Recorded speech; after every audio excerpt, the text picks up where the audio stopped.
चंद्रयान ने किया एक और बड़ी अग्नि परीक्षा को पार। पूरी दुनिया जब सो रही थी तब इसरो के वैज्ञानिकों ने लिखा इतिहास। चांद को फतह करने के मिशन में चंद्रयान ने पूरा किया एक और महापड़ाव। दोस्तों, जब से चंद्रयान 3 लॉन्च हुआ है तभी से आप सबके मन में ये सवाल घूम रहे हैं कि ये अपनी मंजिल पर कब पहुंचेगा, रास्ते में से कौन कौन सी मुश्किलों का सामना करना पड़ेगा और अभी चंद्रयान 3 कहां पर है। आपके इन सभी सवालों का जवाब देने के लिए हम ये वीडियो लेकर आए हैं। आपको बता दें कि अभी हाल ही में रात के 12 बजे से 1 बजे के बीच इसरो के वैज्ञानिकों ने करीब 30 मिनट तक चंद्रयान के इंजन को चालू किया था। वैज्ञानिकों ने यह कारनामा इसरो के बेंगलोर हेडक्वार्टर में अंजाम दिया, जो कि इस मिशन के लिए एक बहुत ही महत्वपूर्ण पड़ाव था। अब इसरो ने आखिर ऐसा क्या किया, क्यों चंद्रयान इस कामयाबी पर पूरी दुनिया को हैरान कर रहा है और अब चंद्रयान का सामना कौन सी मुसीबत से होने वाला है, जानने के लिए वीडियो को स्टार्ट करते हैं। दोस्तों, ये बात तो सब लोग जानते ही हैं कि 14 जुलाई 2023 के दिन इसरो ने अपने तीसरे मून मिशन चंद्रयान 3 को श्रीहरिकोटा के सतीश धवन स्पेस सेंटर से लॉन्च किया था।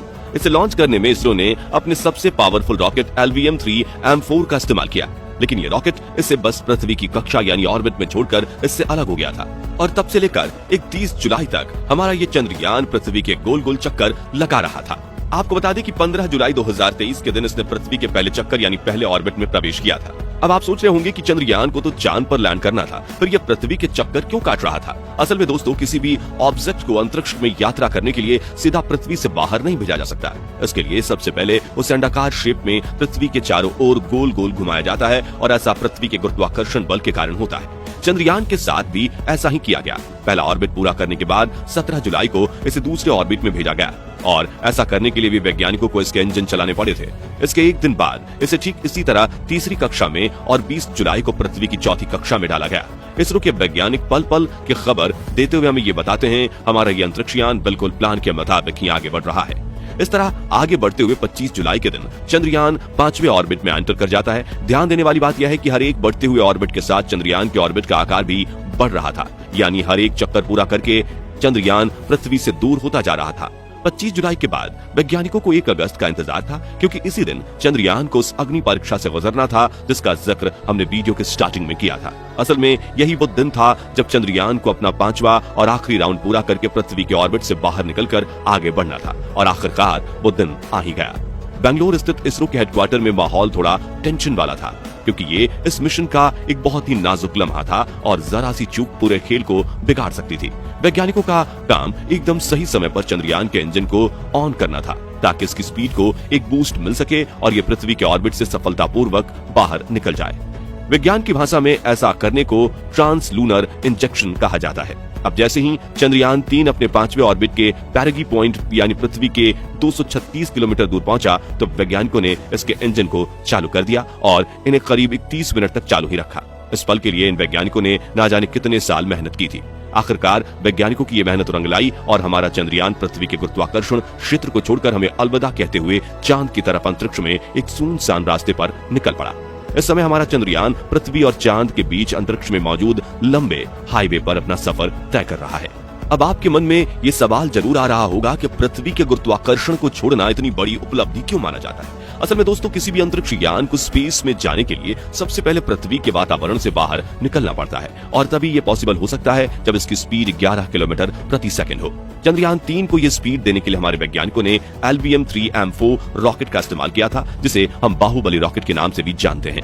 वातावरण के बाद बारी आती है पृथ्वी के गुरुत्वाकर्षण से बाहर निकलने की और इसके लिए मिनिमम 11.2 किलोमीटर प्रति सेकंड की रफ्तार चाहिए होती है, जिसे साइंस की भाषा में एस्केप वेलोसिटी कहा जाता है। ऐसा करने में कोई जरा सी चूक पूरे मिशन को बर्बाद कर सकती है। यही वजह है कि इसरो की इस उपलब्धि को इतना खास माना जा रहा है।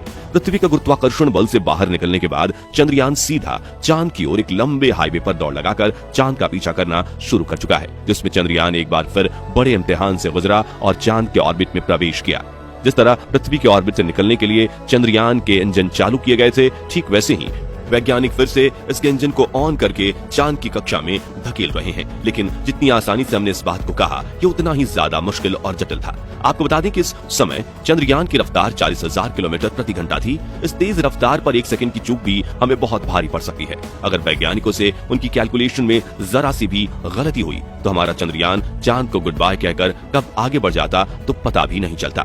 वैज्ञानिक इसे चांद की कक्षा में डालने के लिए थ्रस्टर्स का इस्तेमाल कर रहे थे। जिन्हें विपरीत दिशा में फायर किया गया। सोचिए इस समय इसरो के हेडक्वार्टर या बेस में कितनी ज्यादा टेंशन का माहौल होगा। लेकिन वैज्ञानिकों को अपने नर्व्स पर कंट्रोल करते हुए बिल्कुल सही फैसला लेना था। अब हमारा चंद्रयान चांद के ऑर्बिट में पहुंचकर इसके भी ऐसे ही चक्कर काटना शुरू कर देगा जैसे इसने पृथ्वी के काटे थे। लेकिन इस बार हर एक पूरे होते चक्कर के साथ इसके ऑर्बिट का आकार बड़ा नहीं बल्कि छोटा होता जाएगा, यानी गोल गोल घूमते हुए चंद्रयान मून सरफेस के करीब होता चला जाएगा।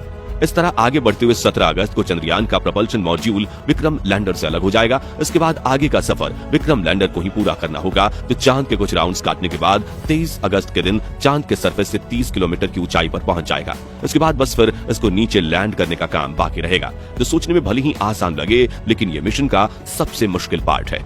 यहाँ पर आकर बड़े बड़े मिशन भी फेल हो जाते हैं और आपको याद होगा हमारा चंद्रयान 2 भी इसी पॉइंट पर आकर क्रैश हुआ था। यहाँ सबसे अहम चीज ये है कि इस पॉइंट पर आकर चंद्रयान 3 का कंट्रोल वैज्ञानिकों के हाथ में नहीं रहेगा, बल्कि विक्रम लैंडर अपने कंप्यूटर और एआई की हेल्प से खुद ही लैंड करेगा। ऐसा इसलिए क्योंकि धरती से इतनी दूर रियल टाइम में इसे कंट्रोल कर पाना पॉसिबल नहीं है। जितनी देर में हमारे वैज्ञानिक की भेजी कोई कमांड्स इस तकनीक तक पहुंचेगी तब तक सारा खेल बिगड़ चुका होगा, क्योंकि इस समय इसकी रफ्तार 6000 किलोमीटर प्रति सेकंड होगी, जिसे धीरे धीरे कम करके 7.2 किलोमीटर प्रति सेकंड तक लाना होगा। विक्रम लैंडर में लगा ऑनबोर्ड कंप्यूटर सिस्टम इस काम को थ्रस्टर्स की हेल्प से अंजाम देगा। कंप्यूटर इसके थ्रस्टर्स को विपरीत दिशा में फायर करेगा, जिससे इसकी रफ्तार कम होती चली जाएगी। इसके अलावा लैंडर को एग्जैक्टली किस जगह पर उतरना है इसका फैसला भी कंप्यूटर के हाथ में ही होगा। आपको बता दें कि इसरो अपने चंद्रयान को चांद के जिस ध्रुवीय इलाके में उतारने जा रहा है वहां बहुत ज्यादा गड्ढे हैं और इन गड्ढों की वजह से आज तक नासा जैसी बड़ी स्पेस एजेंसी भी अपना कोई मिशन यहां नहीं भेज पाई है। खैर, ये सब बातें तो बात की हैं। फिलहाल वैज्ञानिक के सामने जो चुनौती है वो कि चंद्रयान को सफलतापूर्वक चांद के ऑर्बिट में प्रवेश कराया जाए, जिसमें हमारे जीनियस साइंटिस्ट ने सफलता हासिल कर ली है। और अब सबसे बड़ा मुश्किल काम ये है, वो आप भी जानते हैं, जिसमें हमारा चंद्रयान 2 फेल हो गया था। अगर आप चाहते हैं कि चंद्रयान 3 अपने इस पड़ाव में कामयाब हो तो कमेंट बॉक्स में वैज्ञानिकों के लिए ऑल द बेस्ट जरूर लिखें। बाकी आज के वीडियो में बस इतना ही। वीडियो अच्छी लगी हो तो इसे लाइक और चैनल को सब्सक्राइब, फेसबुक पेज को फॉलो जरूर करें। साथ ही बेल आइकन को भी प्रेस कर दें ताकि नई वीडियो की नोटिफिकेशंस आपको समय पर मिलती रहे। वीडियो अंत तक देखने के लिए धन्यवाद।